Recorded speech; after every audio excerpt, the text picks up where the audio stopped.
Nshuti bagenzi muko murankurikira nonga gushima Imana kuno mwanya mwiza turonso kugira ngo tuganire ku ijambo ryayo mugano cacu kuri kubohora. Tumaze igihe twiga kuvyerekeye icigwa citwa ukuri kuvyerekeye igira 10. Twarize mu cigwa ca mbere kuvyerekeye igira 10 Aburahamu yatanze ko gitanze tari mu bintu vyiwe yimbuye mu nka canke mu mirima yiwe bya bintu akuye mu rugamba mu vyanya yasahuye abami bari baje gutera mu Hami Sodoma na Gomora nivyo bari batwaye Loti. Aha ibintu byose umwami Sodoma aramusubiza 90% n'ivyo yari yamutwaye. Umwami Sodoma cahemba abantu bari bakaja Aburahamu kugwana muga mu nyuma ahamwe kigira 10 kimwe Melkisedeki. Twabonye ko akintu yakoze kivuye ku mutima atayitegekuye hawe. No munsi cyatuvuga kuvyerekeye Yakobo. Mbega Yakobo nawe yatanze igira 10 gute kivuye hehe yabitegetswe nande habaye iki? Usomye mu gice ca 28 cyo muri Genese mwitanguriro turabona neza yuko Imana yavuganye na Yakobo biciye mu ndoto. Mu gice ca mbere 25 tubona Yakobo se wiwe ariko aramuhezagira agiye kurondera umugore kwa oncle wiwe witwa Labani kuko bobo ntibarongora mu bundi bwoko situma abanyakanani barongora mu miryango yabo hagati yabo abakuzi n'abakuzine baragiye mariage. Tubona neza yuko rero Imana mu nyuma yiyeretse Yakobo aryamye ahantu imbere yaho Esau canke mwene wabo na Yakobo yari yagize ishari kubera se wiwe yahezagiye Isaka acagenda arongora mu bagore b'abanyamahanga kaza abanyakanani kandi Imana itari yabibemereye. Aca mu nyuma ararota amaze kurota ngo aryamye ahantu ngo yiseguye ibuye biritubwira ngo ashika ngo ahantu hanyuma ngo ararota abona ngo ingazi canke icuririzo abamareka baduga bamanuka kuri iyo ngazi mwijuru hama Imana ngo ihagaze hejuru ya ngazi abamareka n'abaguma baduga bamanuka. Mu nyuma Yakobo acavuga ati ahantu kuri hari Imana. Muri iyo ndoto Imana yamuhezagiye iramubwira ko izomuhumugisha azohinduka igihugu gikomeye uruvyaro rwiwe isi yose ari izohezagirirwamwe. Ubwo ruvyaro nago ni Kristo. Rero tubona neza yuko Yakobo amaze kurota yikanguye ku murongo wa 16 gice ca 28 tubona Yakobo amaze kwikangura aca avuga ati ahantu kuri hari Imana kandi ngo niho irembo ry'ijuru riri. Aca agira isezerano mu mutima wiwe ariko ashaka tuvuge kuno munsi ku murongo wa 22 aravuga ngo Yakobo asezerana isezerano ati Imana nihabana nanje ikanzigamira muri urugendo ndimwo ikampa ivyo kurya n'ivyo kwambara nkazogaruka kwa data nkira amahoro uhoraho azoba Imana yanje niribuye nshinze kw'inkingi rizoba inzu y'Imana ati kandi kuvyo uzohora umpa byose numva akantu uzohora byose sinzobura kuguha mikigira 10. Tubaneza yuko Yakobo ngaha hantu amaze kwikangura akabona aho hantu yarari ko ariho ngirembo ry'ijuru riri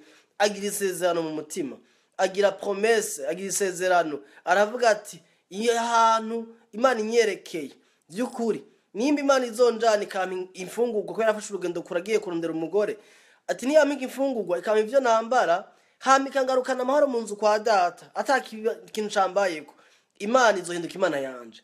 Wumva ikintu cambere akoze ahaye condition Imana ni nk'umuhigo defi ahaye Imana ati Imana ni wakora ibi nanje uzocumbera Imana. Hama icaka avuga ati kandi ahantu hazoba ingoro yawe ahantu Imana yamwerekeye hita Betel aho Imana yamwerekeye. Hanyuma acavuga ica gatatu ati ikindi naco kizoba nuko mu byo uzohora umpa byose sinzobura kuguhamo kigira 10. Rero kigira 10 yatanze Yakobo ngo nashaka tubivuge ntiyatanze kigira 10 kubera bitegetswe n'Imana yatatanze igira 10 kubera mu mutima Imana yamwiyeretse hanyuma yumva ico yokora nuko yo higira 10 civye Imana izomuha. Ivyo Imana yabaha kiriya gihe yabaha inka ikabaha intama kabaha impene kabaha ibikoko batunga hanyuma konge kabaha n'ivyimburwa imirima n'ibindi bitandukanye n'abakozi benshi. Rero ikigira 10 yatanze ntiyagitanze nk'itegeko yagitanze nk'ishimwe mu mutima wiwe. Ica kabiri ni hari munsi y'amategeko ya Moyize kuko iki kintu nikomeye cyane hari gihe twigisha igira 10 abantu bakavuga bati ngo nugutanga ibintu byose mu vy'Imana yaguhaye utange byose nkuko Yakobo yabikoze. Ego nivyo muga Yakobo yabikoze kubera ahaye umuhigo Imana yahaye defi Imana. None cyo tukora ivyo Yakobo byose yakoze oya ntibitubishobora kubera aba Yakobo bavya abana b'abahungu barabagira circoncision kubakeba.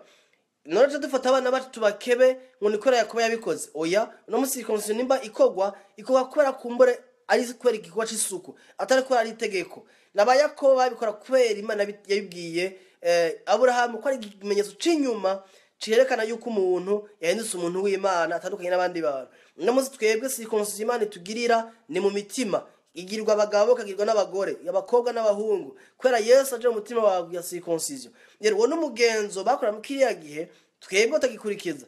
Mbega aje dutanga ibimazi nkuko Yakobo yabitanga, nako atanga ibimazi. Ugiye mu gice 5 muri Genese urabona Yakobo ariko aratanga ibimazi. Yatanga ibimazi nk'umuherezi mukuru w'umuryango wiwe, kuko ntabaherezi bari bahari, niyo barabaherezi nk'abapatriarche nk'abakuru b'imiryango. Rero ntuja dukora ivyo bakora byose nkuko bo babikora littéralement, kubera ntibiri applicable ku buzima bw'iwacu. Rero Yakobo yatanze kigira 10 kubera umuhigo. Simvuze ngo kuko yabikoze ngo ni bibi, yabikoze kora mutima wiwe yabirongowe. Nkuko natwe nk'abana b'Imana dukijijwe ntitugikora ibintu kwera amategeko, tubikora kwera Imana yaturongowe. Kwa twatahuye urukundo Imana dukunda, tugatuma twiha Imana ubwacu, hanyuma ibisigaye byose tukamenya ko ari iby'Imana. Rero Yakobo yatanze kigira 10 atari kubera ategetswe, ariko yaravyibwiye, kandi ikindi naco yagize umuhigo. Hari abantu no munsi no mu nyigisho twigisha tuvuga ngo gerageza Imana, ngo gerageza Imana, ngo biba imbuto, ngo biba ngo uzoca wimbura 100. Ibyo byinshi baravyigisha mugabo harimo manipulation nyinshi. Hariho kugerageza Imana, Imana igerageza nkandi. Mbe ninde yogerageza umuvyeyi wiwe kugira amukorere ikintu ko ari kudatahura urukundo rw'Imana kukuntu. N'isano ryake yarabikoze. Uravye muri kino gice tuje gusoma, Yakobo yanakekeranije. Yaravise dute umutima. Yavuze ati nimba by'ukuri Imana izonkorera ibi bintu ndayisabye, ikangaburira, ikanyambika, ikangaruka n'amahoro, izohinduka Imana yanje.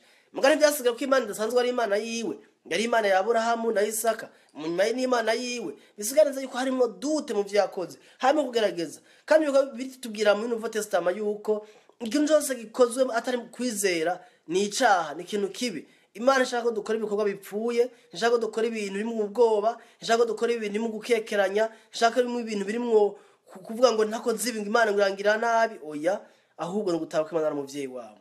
Yakobo yarabikoze, nitubona ahantu henshi babivuga yarabikoze, kandi gitangaje mu gitabo cyo mu Itanguriro tubona abantu babiri gusa, ari Aburahamu na Yakobo batangira 10.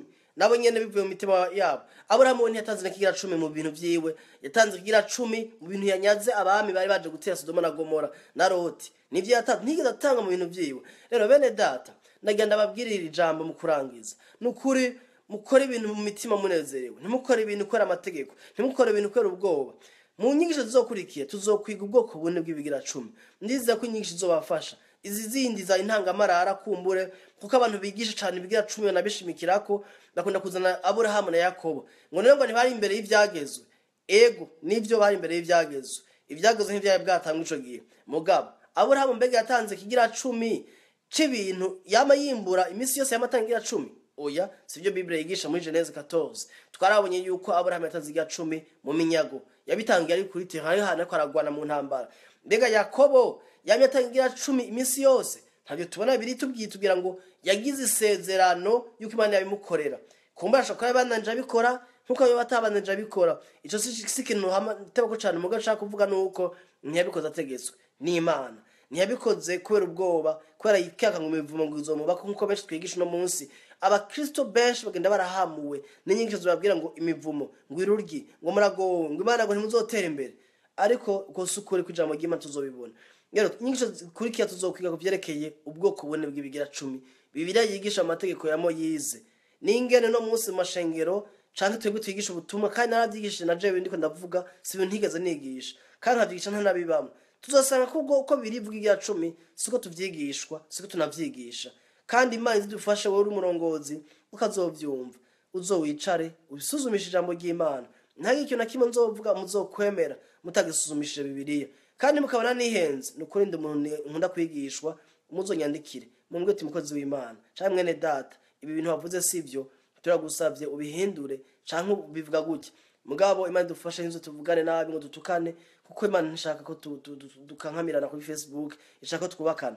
Dufashanye mugakiza, nuko Imana bagire neza, mugubwe neza, munezerwe mugakiza. Imana nta deni mufitiye Imana. Kandi mugizanira ivy'imihigo kuzagerageza Imana nkuko Yakobo yabikoze, nkuko ngo Gideon yarabikoze. Muza kugazanira ivy'imihigo kubera muko maraduta. No, mubikore mwitange mu Imana. Kandi ashima Imana ku bantu munyandikira mumbaza ibibazo, kuko ndamaze kubona ko benshi mufise gushaka kubimenya. Imana bagire neza, mwibuke Yakobo ntatanze igira 10 kubera yategetswe. Yakobo ntiyatanze igihe 10 kubera afise ubwoba bwo kuvumwa cyangwa kugira kuribwa n'ikiryi. Yakobo yatanze igihe 10 kubera yahaye defi Imana, kandi harimo no gukekeranya nkuko twabibonye. Yavuze ngo niwangira neza ngo nanjye nzokugira ngo nzotanga ibi, nzokora ibi, uzobibana yanje, nzokubaka ingoro ahantu h'Ibeteli. Kubera iki?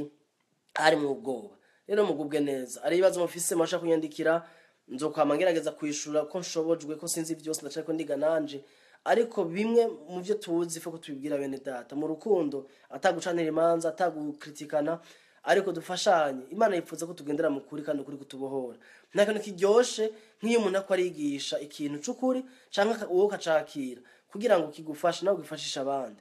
Rero inyigisho hari kugira ngo mugende mugumuke amashengero mu mwaraduhenza abantu baca bavuga mu buryo bubi, oya, aho kugenda ubisuzume. Ndavuze nabisubiyemo, genda muhira ubisuzume, ufate Bibiliya yawe, ufate kubyo navuze uguti mbega ibyo yavuze nibyo sivyo, hanyuma ukuri ubaze gukumva genda ukwigisha abantu mwigisha cyane mu ndiko ndabwira.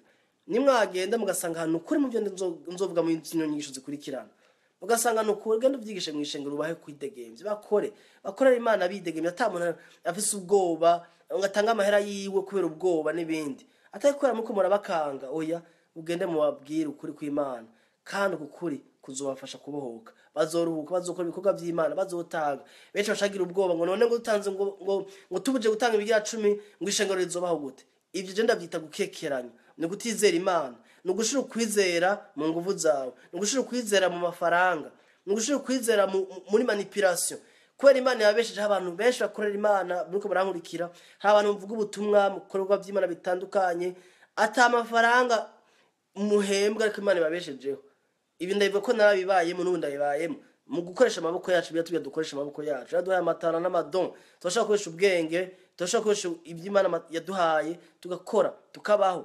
Si bisigura yuko utaza guturonka amafaranga kugira ngo igishengero rikore. Ishengero ntirigizwe n'amafaranga.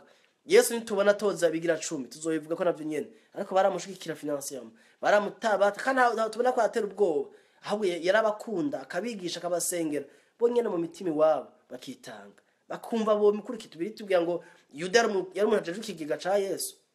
Hariho barakenera ibyo barya, ibyo bambara n'ibindi byo banywa, ariko nitubona Yesu abatera ubwoba. Nuko bene data mugubwe neza aho muri mu bihugu byose murimwo, izi nyigisho muziha abandi, mushaka kuja kuri YouTube mukandikamo Muhayimana Ange Michel, muzobona inyigisho nyinshi zindi, nizi nzogerageza ndandishira kuri YouTube ku buryo abatazibonye ushaka kuja kuri YouTube bakazisangayo. Dushaka Imana ifashe ishengero n'umutima wo gukunda ishengero, tugo turigisha zino nyigisho, sugira dusambura amashengero canke tubuza abantu gutanga, abo nugira abantu batange banezerewe. Nuko mugubwe neza, ari ibibazo mashaka kwibaza, mwarahezagiwe ubuntu bwizo mu mitima yanyu. Amen.